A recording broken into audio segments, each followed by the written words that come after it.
બ્રહ્મા વિષ્ણુ મહેશ અને પરમાત્મા સંતોએ આપણા સદગુરુએ બતાવ્યું કે રજો ગુણ તમો ગુણ ને સતો ગુણ આ એની રચના કરી અને ધર્મને કયો રાશો ખબર છે માના રજમાં રાશો પિતાના બીજમાં રાશો છે આ ધર્મ તો માન બાપે હાથેલો બીજા રાજકારણીઓનો અધિકાર નથી તમે એમ સમજતા હોય કે રાજકારણી ધર્મ રાખે એ બધી વાતો ખોટી ધર્મ તો માને બાપ રાખે તમને ધરતી પર લાવવા વાળા રત્ન બીજના દાતા એ છે અને ગુરુ મહારાજ છે ને ઓમાંથી સોળે મુક્તિના દાતા છે આ વાત છે મહાપુરુષોની આ શાસ્ત્રોની વાત છે અને શાસ્ત્રોના આધારે ચાલશો ને તો જીવનમાં તમારો બેડો પાર થઈ જાય એવી વાત છે આજે જેમ જેમ આપણે સમય જાય છે ને એમ સરપંચ સાહેબ આટલો ધર્મ હોવા છતાં આટલી ભક્તિ હોવા છતાં આટલું સત્સંગ હોવા છતાં આટલા મેળાવડા આટલા ભજન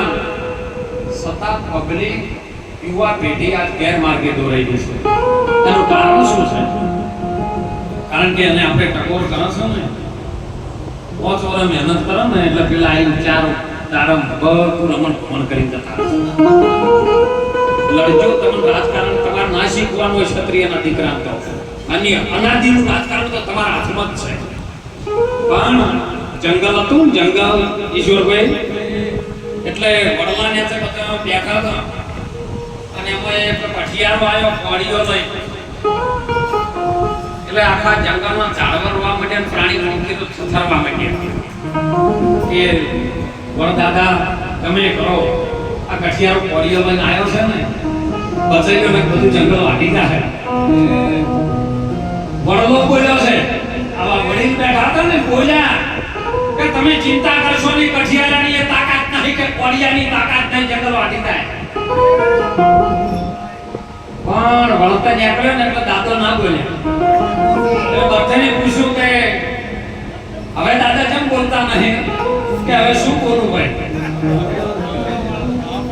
કઠિયારાની તાકાત નથી કોળિયાની તાકાત નથી પણ મોય બેઠો છે ને હાથો ઈ આપણો છે એટલે નહીં કરી જતો હાથો ના પડતા એમ કહું છું જો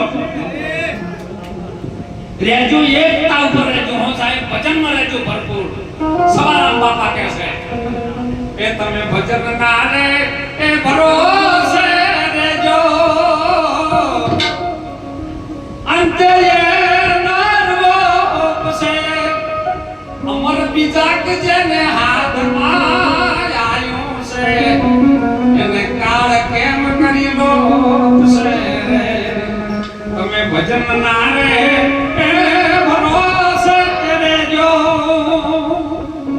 બીજા કોઈ ભરોસે ના રહેતા હો ભજન ના ભરોસે રેજો ભજન તમારા પોતાનું હોવું જોઈએ સાહેબ આજે દરેક સંતો જે ભારતની ભૂમિ પર જતા ને જેમનું નામ કમળ અંબર બનાવ્યું અને એક ગુરુને એક મળ્યો છે અને બધાની વાણીની અંદર છેલ્લે શરણોમાં મૂકી દેજો અમને સંતોના ચરણોમાં વાસ ગુરુના ચરણોમાં વાસ અને ગુરુના પ્રતાપે બોલ્યા સંતોના પ્રતાપે બોલ્યા તો આપણે હવે લાજ રાખવાની છે કે આપણે કના પ્રતાપે બોલવું એને તો ભજન કર્યું એના ગુણગાન ને એની વાણીઓ તો આપણી વચ્ચે મૂકી પણ આપણે કના પ્રતાપે બોલવું એ હવે ઓર રાખવાની છે સમય ઓછો છે સાહેબ સમય બહુ ઓછો સમય જાતે વાર નહીં લાગે સાહેબ એમ ન સમજતા કે શરીર આપણું છે આ બચનવાનું નથી તો આપણે કાલ લઈ જવાના એમ પણ સાચી વાત જીવનમાં ઠસો ઠસમાં હૃદયમાં બેહાડી લેજો આવનાર પેઢીને જો સુખ આવવું હોય અને આવનાર પેઢીને સનાતન ધર્મની જો કદાચ પ્રતિક આવવું હોય તો તમે ભજનના ભરોસે રહેજો બીજા કોઈના ભરોસે રહેજો પરિવારમાં રહેજો ખૂબ હંપીને રહેજો ખૂબ સંતોની સેવામાં રહેજો પણ પરમાત્માનું ભજન કરજો તમે કશું ભજન કેવી રીતે કરવાનું અરે દોડતા હાલતા ચાલતા ઉઠતા બેઠતા ભજન થઈ જાય ખબર ના હોય અને એટલે મહાપુરુષો કહે છે કે તમે સંતર દેખીને દોડીએ ચપટ નમાવો શીશ એક ગુના તો તમારા ક્યાં કરે તો કરોડો કરી નાખે પણ દોડીને સંતોના ચરણમાં હમણાં વાર્તારો મહારાજે કીધું કે નમવા આવતા કોઈ નહીં પણ એ તો વાર્તારો મિયાનો વોક નહીં ઓબરને કેરીઓ આવે ને ઓબરને વૈશાખ મહિનામાં સરપંચ એટલે કેરીઓનો વજન થાય એટલે ડાળું નમે પણ પાકે નહીં. લેબોડીઓ આવે ચૈત્ર મહિનામાં મોર આવે તો લેબોડીઓ આવે ને એટલે વૈશાખ મહિનામાં નમી પાકી તો એટલે એનું ડાળું નમે પણ પાકે નહીં. અસંખ્ય ફળમાં તમે જોઈ લો જેટલા ફળ આવે એ બધા પાકે ને એનું વજન થાય ને એટલે બધા ડાળો નમી જોય. એક એરંડો ખાલી ના નમે. તમારે નક્કી લેબોરેટરી કરવી કરજો એડા કોઈ દાડો નમે ના. અને એની માળો સીધી જ હોય. એમ ખબર છે કે આપણે નંબા જાહન તો પછી પોલાસ જ ભઈ જા. એમ તો એને ખબર હોય કે મારું કોઈ જાહે ને ભાગવા બેઠા છે. એટલે એ ના હવે આપણે કોઈ ચિંતા નથી. અને એ તમને નહીં નમતા. તમે ખાલી દ્રષ્ટિ નાખજો ઓખોમાંથી ઓખો મિલાવજો સાહેબ. એમાં તમે જ બેઠા છો બીજો કોઈ છે. મહાપુરુષે આપણે વાત સમજાઈ છે કે જેટલું છે એટલું ઓખો છે ને દર્પણ છે સાહેબ. પરમાત્મા એ તો પેલા આઈના તો હવે કાઢ્યા. પણ ઓખોની અંદર જે આઈનો છે ને એ તમે નજરથી નજર મિલાવો ઓખોની અંદર તમારું પ્રતિબિંબ બનવું પડે કે તે જ છે બીજો કોઈ છે.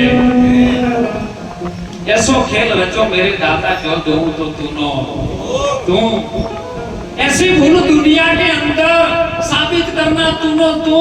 अरे हाथी में मोटो थઈને બેઠો ગજાવર થઈને બેઠો કીડીમાં નાનો લાગે તું. અરે ચોર બનીને તું ચોરી કરી તો પકડવા વાળો પોલીસ બનીને પકડવા વાળો તું છે બીજો કોઈ નહીં. પણ તારી દ્રષ્ટિ છે ને એ ગુરુ મહારાજના ચરણમાં મળે બીજે જ મળતી. ભારતની કોઈ દુકાનમાં જો કોઈ કંપનીમાં જો કે કોઈ ગમે એમાં જો ને તો તમારી દ્રષ્ટિ ન મળે.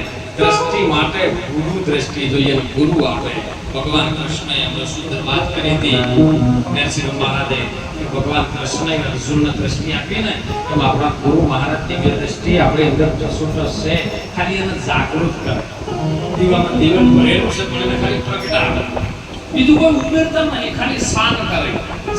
શાંત કહું એક પાન ભાઈ તમને આવો મેદાનમાં જોનો જીવની ધાર અવિનાશીમાં ધરાવું ધ્યાન ને પછી પદ થઈ જાય નિર્મળ. તમને અવિનાશી જે વિનાશ ન થાય એમાં તમારું ધ્યાન ધરાવવા મનને એમાં લગાવો અને મનને ધણી મળી જાય તો પછી અરજ પરત દર્શાય બીજે દર્શાયો. આ દર્શાવવા માટે ગુરુ મહારાજની જરૂર પડે છે. એટલે સમય તો સાહેબ ભજનનો જમ છે. અને હમણાં વત્સંગ ભાના દીકરાઓએ સેવા કરીને આપણને લાભ લેવડાવે છે. ખર્ચો હીરા કરે કાટલો હીરા પાથરે ચા પાણી ગોઠિયા નાસ્તો હીરા લે. આપણે તો બધું મફતમાં મળે છે તો આપણે થોડું ઘણું લઈ ચાજો. જે તમને સારું લાગે જીવન સુધરે એવું હોય ને એ આવા સંતોના શબ્દો વળી જાજો. આ હાવ મફતમાં હોનું મળી રહ્યું મોતી મળે. વરવા માટે તો કદાચ વરવા વાળો હશે ને તો ભરી જાય. મહારાજો કહેતા હતા પછી જેનો વિચાર સાહેબ એટલે ખૂબ હળી મળી બેજો. વ્યસનથી મુક્ત બનજો. ખૂબ દીકરીઓ પ્રત્યે ખૂબ ભાવ રાખજો. તમારી સેવાનો લાભ દીકરીઓને ખૂબ આશીર્વાદ આપજો. ભારતની નારી શક્તિ છે ને દીકરીની અંદર સાહેબ બધું જ આપણે કહીએ છીએ 64 જોગણીઓ છે. પણ દીકરી આપણા ઘેર હોય ને એટલે ઘણા આપણને એમ દેખાય કે આપણી દીકરી છે પણ એની અંદર માં છુપાયેલી છે. એની અંદર વહુ છુપાયેલી છે. એની અંદર દાદી છુપાયેલી છે. બધું છે પણ એ સાસરે જાય ને પછી બધું ઓટોમેટિક એમાંથી આવે છે. અને એની અંદરથી આપણા શરીરનો જન્મ આવે છે ને એ જનેતાને કોટી બંધન છે. બાર બાબા વાળી જનેતાએ ખારું ન ખાધું, ખાટું ન ખાધું, મોળું ન ખાધું, તીખું ન ખાધું એવું આચરણથી શુદ્ધ વ્યવહાર કરી અને એક શ્વાસેથી આપણું શરીરનું સંચાલન કરી અને ભારતની ભૂમિમાંથી આપણે લાયા છે ને એનું દૂધ ન લજવાય એવું રાખજો.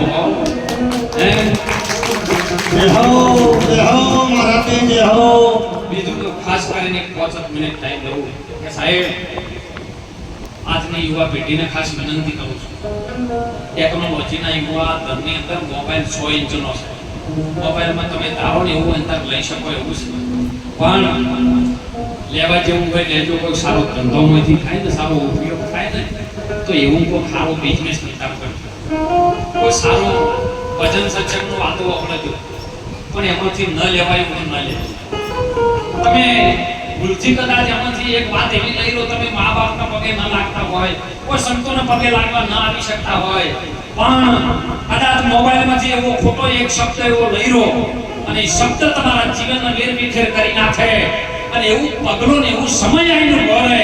આજે તમારા મા બાપને તમે પગે ના લાગતા હોય અને તમારી નાની ભૂલ જો મોબાઈલ દ્વારા થઈ જાય ને એના લીધે તમારા મા બાપના બીજે પગે લાગવા જવું પડે, એવું જીવનમાં જીવન જ્ઞાતિ ના કરતા સાહેબ. ખૂબ મા બાપની સેવા કરજો હો. મંદિરે લીધો તો ચાલશે, હું તો એમ કહું, પણ તમારા ચિત્ત જો મા બાપ બેઠા હશે ને એમને તમારા સમયની જરૂર છે, એમાં તમારા રૂપિયાની જરૂર છે. મા બાપ પાસે સેવા આપજો. મા બાપની સેવા કરશો ને તો ખૂબ ગુરુ મહારાજ પરમાત્મા તમને મળવા આવશે, પરમાત્માને તમારે ગોતવા જવું પડશે નહીં. એટલે ક્વોલિટી વાળી સરખો